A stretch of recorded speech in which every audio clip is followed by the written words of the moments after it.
একুশে জুলাইয়ের প্রাক্কালেই 21শে জুলাই কমিশনের ফাইল খুলছে সরকার। বিধানসভায় ঘোষণা মুখ্যমন্ত্রী শুভেন্দু অধিকারী। 1993 সালে মহাকরণ অভিযানে গুলি, ক্ষমতায় এসে 21শে জুলাই কমিশন গড়ে তৃণমূল সরকার। অবসরপ্রাপ্ত বিচারপতি সুশান্ত চট্টোপাধ্যায়ের নেতৃত্বে কমিশন। রাজ্যের কাছে ঘটনার 700 পাতার তদন্ত রিপোর্ট। 2017 তদন্তের রিপোর্ট পায় তৃণমূল সরকার। অভিযোগ, তদন্ত রিপোর্ট প্রকাশ্যে আনেনি তৃণমূল।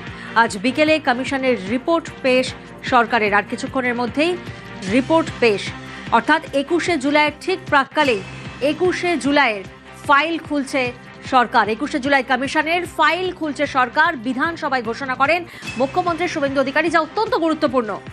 1993 সালে মহাকরণ অভিযানে গুলি, ক্ষমতায় এসে 21শে জুলাই কমিশন গড়ে তৃণমূল সরকার।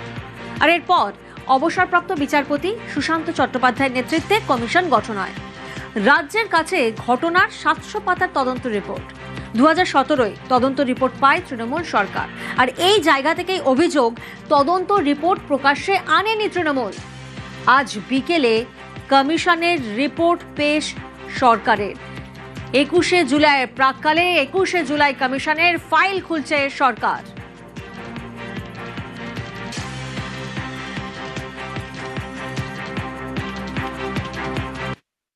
আমি মাননীয় অধ্যক্ষ মহোদয়কে বিকালে একটু টাইম চাইবো, 10 মিনিট।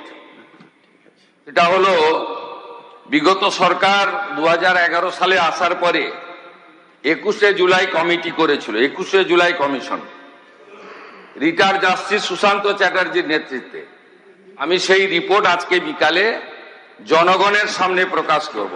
সুশান্ত চ্যাটার্জি জাস্টিস, তিনি যা যা রেকমেন্ড করেছিলেন, যারা কালকে 21শে জুলাই করবেন তারা 15 বছর সরকারে ছিলেন, তারা কতটা কার্যকর করেছেন আর করেননি, সেটা বিকালবেলা আমার তথ্য প্রমাণের ভিত্তিতে আমি বাংলার জনগণের সামনে রাখব।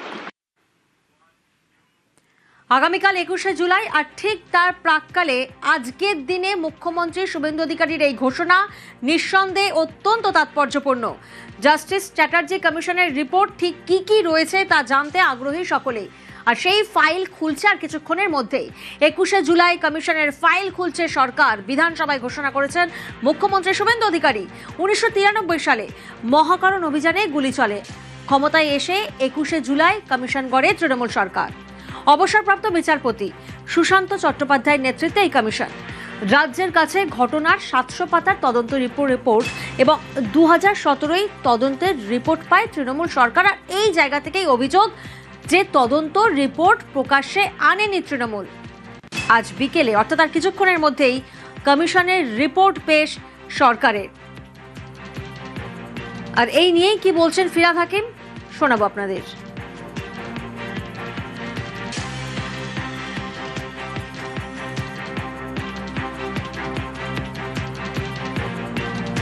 21শে জুলাইয়ের কমিশন, আমিও সেই কমিশনের সাক্ষী দিয়েছি, কিন্তু আউটকামটা আমরা কোনোদিন দেখতে পাইনি।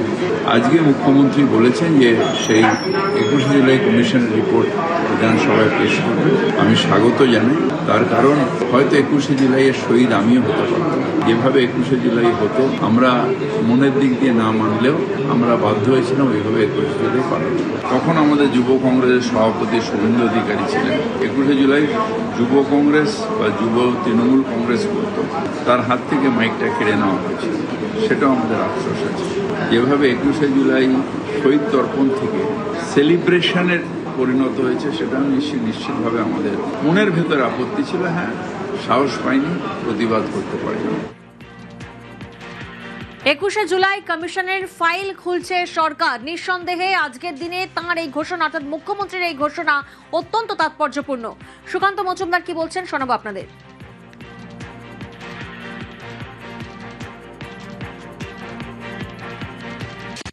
21শে জুলাই যে ঘটনা ঘটেছিল, প্রায় 13 জন মারা যায় পুলিশের গুলি চালনা, এবং সেটাকে ইস্যু করে প্রতি বছর শহীদ দিবস পালন করত তৃণমূল কংগ্রেস। পরে যখন তৃণমূল কংগ্রেস ক্ষমতায় এলো 2011 সালে, দেখা গেল গুলি চালনার পারমিশন যে মহোদয়